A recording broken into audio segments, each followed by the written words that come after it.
universo. La vuelta al mundo en 2 horas. Check-in. Sábados 8 a.m. Check-out.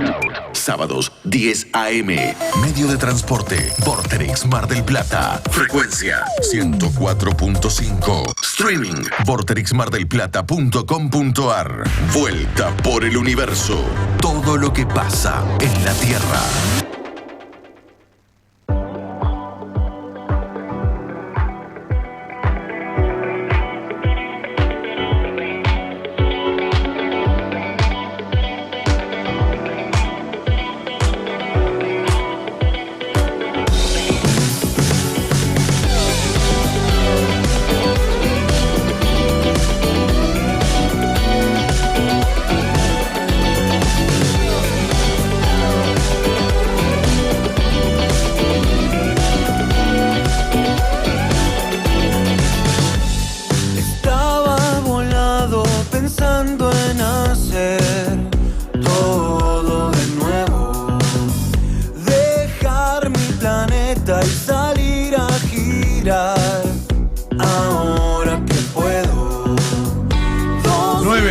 Las 9:10 de la mañana en todo el país y seguimos aquí en Vorterix Mar del Plata 104.5. Esto es Vuelta por el Universo, la vuelta por el mundo de las noticias y de la música hasta las 10.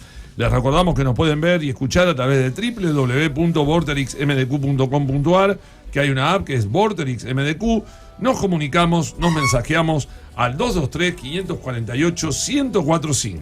Y nos escribía Adriana al 223-548-1045 diciendo: buen día, equipo, qué lindo escucharlos. Gracias, Adri, por estar siempre escuchando del otro lado de la línea y de la pantalla. Y también le recordamos a nuestro público que tenemos un Instagram, ¿no? Un Instagram que es Vuelta por el Universo MDQ, y también un canal de YouTube, porque por ahí se perdieron una entrevista o la quieren volver a ver. En Vuelta por el Universo en YouTube también pueden ver nuestros programas. Muy bien, bueno, ya lo tenemos conectado, lo tenemos por Zoom, lo vamos a recibir a las 9:10 de la mañana, del otro lado de la línea, del otro lado de la pantalla, a Raúl Rulo de la Torre, periodista, economista y dicen también tanguero, así se presenta en su Instagram. ¿Cómo te va, Raúl? Buen día, Marcelo Rojas te saluda, ¿cómo estás? ¿Qué tal, Marcelo, y a todo el equipo? ¿Cómo están? Buen día. Bueno, si te habré visto en la televisión pública internacional, ¿no? Qué lindo equipo hacías los días sábados ahí en la televisión pública, ¿no? Me encantaba ese noticiero internacional. Sí, lindo equipo y además una producción, un equipo de edición espectacular. Los informes que preparaban realmente te da un gusto. Confieso que es una de las etapas profesionales más ricas y más interesantes de las que me tocó participar, ¿no? Tenés que volver, Rulo, a hacer política internacional, porque lo haces muy bien, Muchas gracias. Bueno, antes de empezar a hablar del mundo que está cada vez más loco y desquiciado, totalmente desbordado, digo, te pregunto, ¿tango tradicional o tango nuevo? No, los dos. O sea, yo vengo del tango tradicional sin ninguna duda y sigo cultivándome de eso, pero le presto mucha atención al tango nuevo. Hay cosas muy interesantes, muchos pibes haciendo. Ya te digo, no desde una generación que me sucede, creo que ya vamos por la segunda generación que me sucede, porque hay chicos de 20 y pico de años que están haciendo cosas muy interesantes y bueno, de vez en cuando me invitan o me mandan material para conocerlos y realmente es un gran gusto escuchar las cosas que hacen. Hasta te digo una cosa que recibí recientemente, un pibe de 14 años poniéndose un bandoneón sobre las piernas y haciendo maravilla con eso, me mata, realmente mata. Y chicos que hacen tango nuevo y hacen tango tradicional. Claro. Lo hacen a su estilo, también con su impronta, digamos. Ahora, qué loco, no digo que haya tanta gente joven, ¿no? Incursionando en este género musical tan nuestro, ¿no? Que lo hemos prácticamente parido al mundo, con tantas orquestas famosas, con tantos cantantes, y que no hace un programa de tango, ¿no? En un canal de televisión, no sé, ¿viste? Yo recuerdo Grandes Valores del Tango, La Botica del Tango con el Gordo Vergara Leumann. Digo, qué loco, ¿no? ¿Cómo se perdió todo eso, ¿no? Un país, un mundo que ya no existe, que ya no está, ¿no?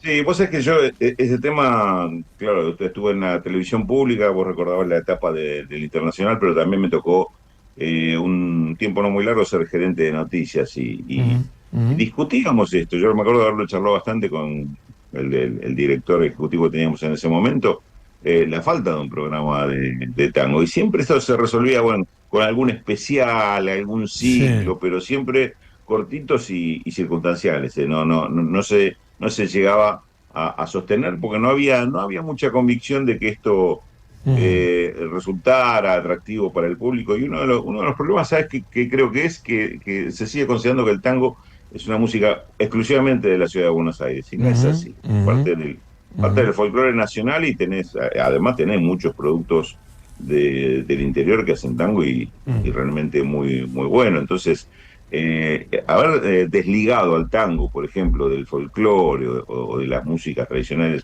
regionales del país, me parece que ha sido Mm, un error, a ujú, veces autoinfligido, porque también hay tangueros que son muy cerrados mm. y se consideran una cosa diferente, entonces eso no es bueno. Pero quizás eso tiene que ver también con un replanteo de qué es lo que queremos de la cultura nacional, y yo creo que este es Claro. un momento donde quizás la cultura, la música, pero también otras formas de expresión, quizás sean un vehículo de expresión de una generación que quizá en la política no lo está encontrando esto. Y en Ujú. definitiva, si hablamos de la identidad nacional y los intereses populares, me parece que estamos yendo en el mismo sentido en política, o deberíamos estar yendo en el mismo sentido en Ujú, política y en ujú. cultura, con lo cual yo tengo mucha expectativa y esperanza de que ahí encontremos un vehículo interesante para la expresión. De hecho, del tango nuevo lo que estoy encontrando es mucho eso. Rulo, Gente que tiene inquietudes políticas y claro, encuentra ahí la forma de expresarla para también, la ¿no? expresión y también para la resistencia, porque también a través de la música es un elemento, ¿no? Como para resistir culturalmente, ¿no? Obviamente Mm. lo considero parte de lo que un poco te Sí, estaba sí, tratando de sí, transmitir. sí. Y sabés que también, porque no quiero quedar mal con él, me acuerdo también del querido Lionel Godoy. Godoy también estuvo un tiempo en la televisión pública haciendo un programa también de tango. Bueno, dejamos este tema lindo. La verdad, a mí me gustaría seguir hablando de esto, pero tenemos que hablar del mundo, de lo más feo. Digo, bueno, ¿qué va a pasar, digo yo, con estos aranceles alocados, desbordados de Donald Trump? Digo, ¿qué quiere? Digo, terminar con el mundo, quiere imponer una recesión mundial. Digo, ¿qué conviene hoy? ¿Ser amigo o ser adversario de Donald Trump? Bueno, una pregunta así, te tiro un último puente entre un tema y otro. Al mundo le falta un tornillo, ¿no? Exactamente. Qué bien que lo cantaba Julio Sosa, ¿no? Sí, tal cual.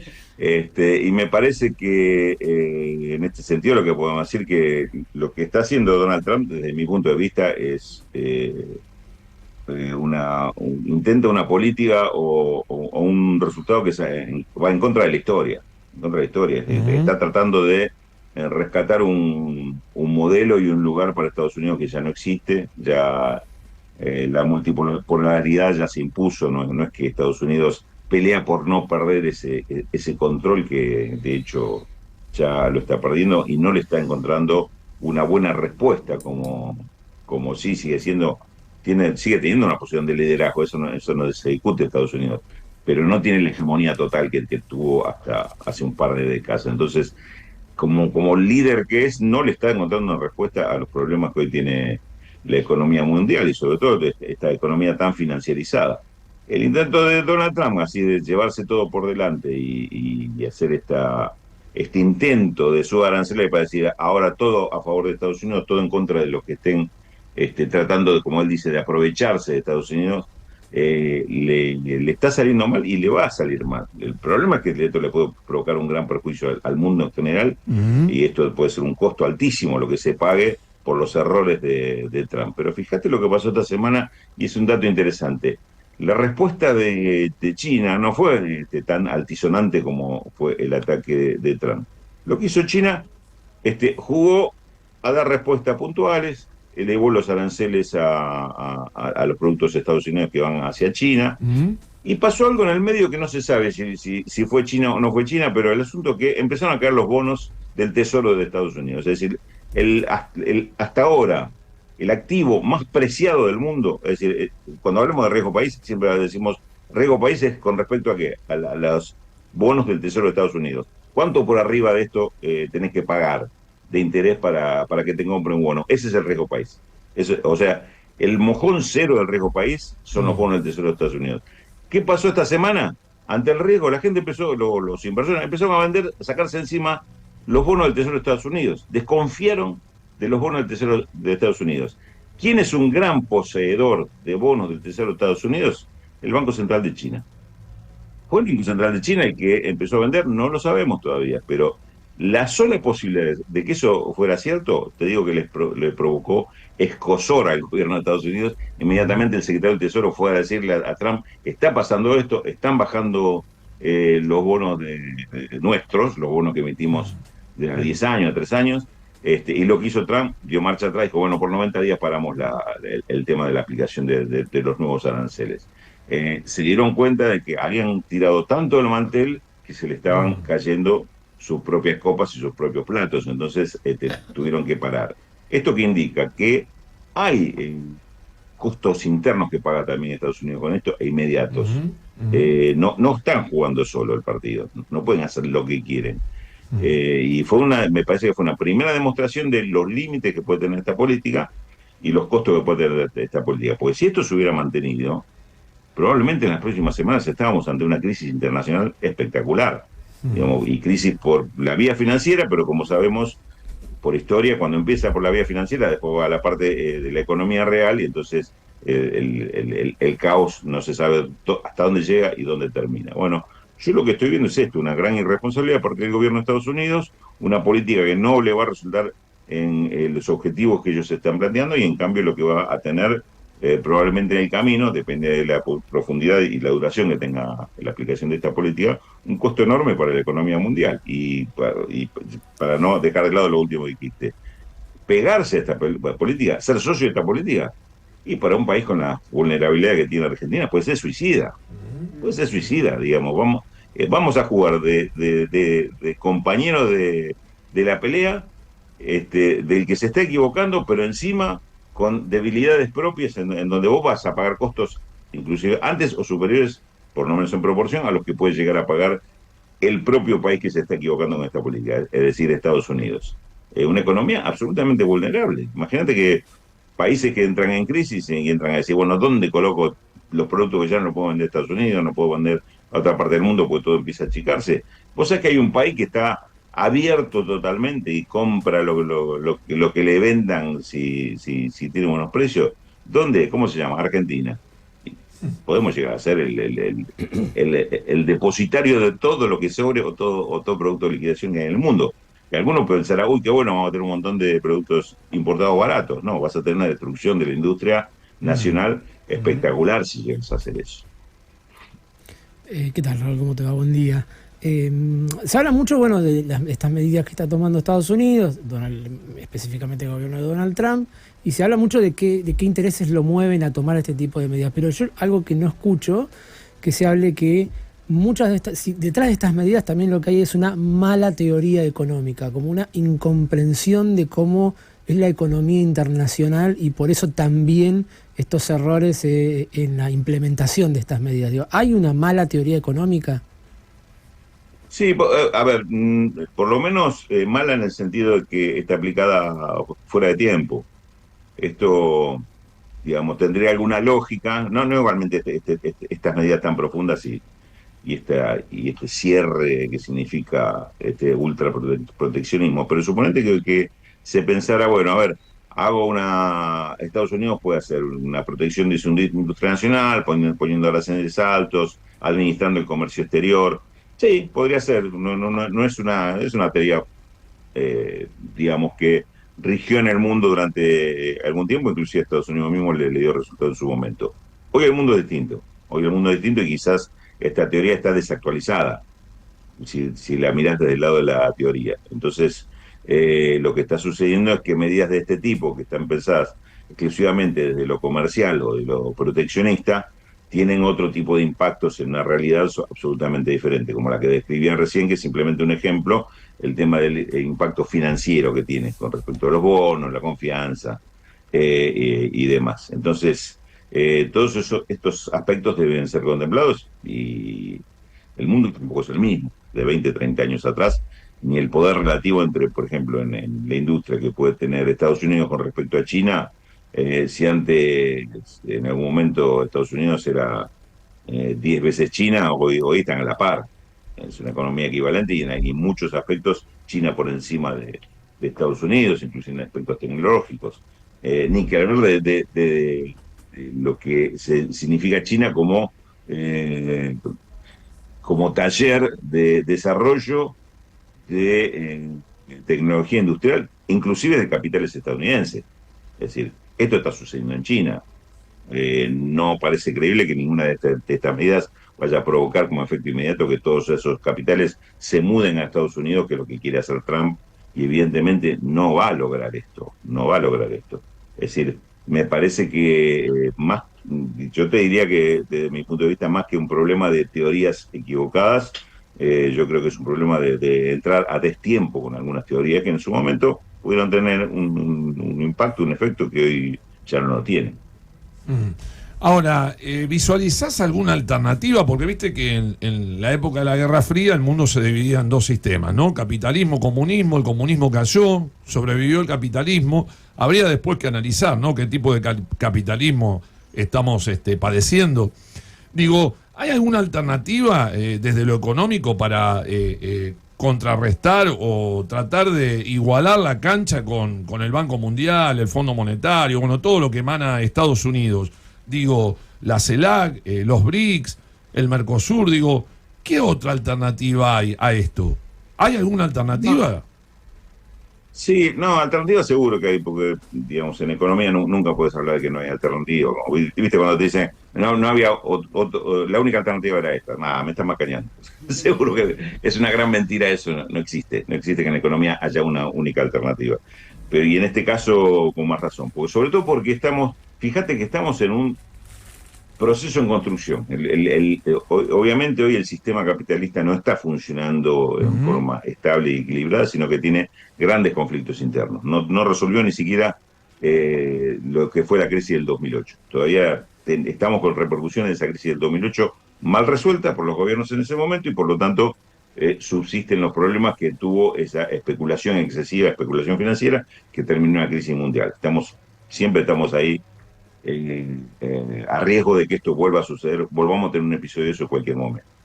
Por lo tanto, todo lo que se está haciendo es tratando de reconstruir ese modelo, ir modificando para ver cómo se reconstruye. Lo que hace Trump es, como decía antes, el tiro del mantel. Digamos, no es una solución, sino que quiso hacer una solución abrupta. ¿Qué está pasando con el resto?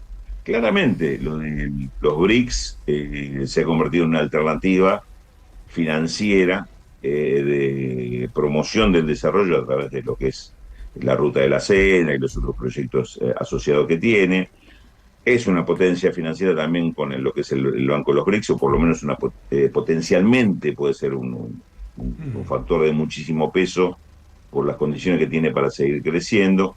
Después te aparece también como un factor nuevo, yo diría emergente, esta asociación entre los países árabes con respecto a tener también un fondo de capitalización o un fondo de inversión árabe que es enorme, digamos, en proyección ese fondo solo es un FMI, digamos, si lo mido como volumen de negocios. Esto es lo que en su momento el Sergio Massa, ministro de Economía, buscaba como alternativa, si tuvo algunas conversaciones para avanzar en ese plano, inclusive tuvo algún préstamo chico y de corto plazo para resolver temas con el Fondo Monetario y demás. Digamos, hay varios factores que se están moviendo y yo creo que financieramente pueden ser una alternativa. Como proyecto también, hay proyectos de interrelación comercial y de inversión. La propia China es un factor importante en esto, que están jugando otro rol. Y yo te diría que en proyección, uno lo que cree que debería pasar, desearía que pase, o sería lógico que pase, es que América Latina tuviera su propio proyecto y decidiera cómo negocia con cada uno de los factores de poder. No te nombré la Unión Europea porque está en una crisis interna fatal, O sea, hoy la Unión Europea no puede ofrecer nada al mundo, lamentablemente, porque si no, seguramente ahí tendrías otro factor importante. Pero una América Latina, con algún, no digo unida, pero por lo menos con algunos criterios en común, planteándose sus conveniencias comerciales y necesidades financieras al mundo, negociando de esa posición con China, los BRICS, con Europa, con el propio Estados Unidos, con los árabes, me parece que hoy tendría un papel relevante, protagónico, porque arranca desde una base que no todos tienen, que es la cantidad de recursos naturales que tenemos en América Latina. Tenemos resuelto, si los utilizáramos bien y en beneficio propio, el tema de energía, el tema de alimentos, el tema de agua, los tenemos resuelto. Minería creo que también. Entonces, tendríamos un gran factor para negociar con el resto del mundo. Lamentablemente no está pasando esto, salvo Brasil, que por las suyas está haciendo algún tipo de inserción en ese sentido, pero en vez de acompañar a Brasil estamos jugando otro partido o viéndola de otra tribuna, ¿no? Completamente cada vez más atados a la suerte que nos pueda devenir de acompañar a Estados Unidos. Yo ayer lo escuchaba a Luis Caputo, ¿no? Y digo, la pucha, digo, tipo, me está vendiendo una película de ciencia ficción o una película de Disney, ¿no? Digo, porque terminamos con el déficit fiscal, estabilizamos la economía, terminamos con la hiperinflación, decimos, bueno, viste, Argentina salió de toda la crisis, digo, y bueno, somos un país potencia, ¿no? Sin embargo, el lunes se levanta el cepo, digo, sigue habiendo inflación, la excusa era la emisión, ahora hay inflación sin emisión, pasaron la motosierra, pero quedó la inflación. Digo, ¿qué va a pasar el lunes cuando se levante el cepo? Digo, ¿va a ser una película de Disney, una de ciencia ficción, o se viene una mezcla de Martes 13 con Noche de Brujas? Sí, no, yo la veo más por el género de terror, ¿no? Pero el cine catástrofe, pero no sé si va a pasar el lunes directamente. Digamos, por ahí tenemos una semana que hace, aparte de una semana corta, por ahí tenemos una semana tranquila y no pasan grandes cosas. ¿Por qué? Porque el único mérito que le reconozco a este programa es que lo presentaron de una forma tal que pareciera que no pasó nada grave. Es gravísimo todo lo que se hizo totalmente. Y las consecuencias que puede tener. Pero lo presentaron de una forma que parecía que no pasó nada. Por eso están devaluando sin decir que devaluaron. Están provocando una profundización de un modelo que ya fracasó en Argentina. Este modelo, en este momento, digo, el modelo de Luis Caputo. Luis Caputo te está vendiendo, aparte, como vos decías, una película de Disney, pero además una película que ya viste. Claro, y encima más cruel. Y encima más cruel. Es distinto a una película que vos ya viste y sabés cómo terminó. Claro. Y no la viste una vez, la viste varias veces. Pero esta vez más cruel, porque viene más recargada como Matrix, ¿no? Pero obvio que eso le puso ¿cómo se llama? Le puso la aceleración en la película y dice, no, va a terminar distinto porque esta vez la pasamos más rápido la película. Pero es la misma película, va a terminar antes en todo caso, pero no distinto. Entonces, hay varios factores que, digamos, no terminan de cerrar, no terminan de entenderse mucho. El cepo se abrió para algunos, no se abrió totalmente el cepo. No vamos a tener un dólar único, es decir, va a haber un dólar administrado por el Banco Central, que es que va a estar entre las bandas, como se dice, en un mercado en el cual no pueden entrar todos, que se va a hacer el mercado el MULC, que le llaman Mercado Único Libre de Cambio, que no es ni único ni es libre. Y después pareciera que va a seguir funcionando el dólar MEP y el dólar contado con liqui como única alternativa de compra a aquellos que no tengan las condiciones para estar en este mercado único libre. ¿Qué va a pasar con estos dólares? ¿El MEP o el contado con liqui va a respetar ese límite de 1.400 o ahí se va a vender más caro? Yo digo, esta semana quizás se respete, pero después no. En algún momento salta. Pues las presiones ahí las tenés. ¿Qué va a pasar con estos miles de millones de dólares que el gobierno dice recibir, que dice que duplica las reservas? ¿Lo va a poder utilizar todo para esto? ¿O cómo lo va a utilizar? ¿Cómo lo va a ir graduando ese grifo de la salida de dólares cuando empieza a haber demanda especulativa o demanda por necesidades? Porque a esta altura ya teníamos problemas inclusive de los dólares corrientes. Alguien quería importar y por ahí no conseguía los dólares. alguien que tenía para una deuda con el exterior y no le vendían los dólares. Es decir, ya entramos en una situación donde ya no es que te apuran con los dólares que salían por la bicicleta financiera, o el carry trade, como Claro. se le dice. Sí. Eran los dólares para la actividad económica, que ya no estaban. Argentina se quedó sin eso. Con estos dólares, ¿le van a permitir atender esto? No sabemos porque no sé cómo lo van a administrar. Y no sabemos cuáles van a ser los límites que le va a poner el Fondo Monetario Internacional. Lo cierto es que hay una presencia mucho más grande del Fondo Monetario y los demás organismos multilaterales sobre la administración del gobierno argentino. El lunes desembarca en Argentina el secretario de Comercio, que se llama Scott Bessent, que es un tipo clave en toda esta política comercial de Estados Unidos, y obviamente si llega este hombre no hay ninguna duda que no viene a escuchar, viene a dar instrucciones. Me parece que Argentina ha perdido mucho en soberanía en este acuerdo, y vamos a ver cómo manejan ellos el tema de la economía argentina. Por lo pronto yo veo hay muchísimo interés. Estaba repasando esta mañana algunos de los detalles por lo menos del comunicado del Fondo Monetario. No tenemos el acuerdo, tenemos un comunicado amplio, pero no la letra del acuerdo.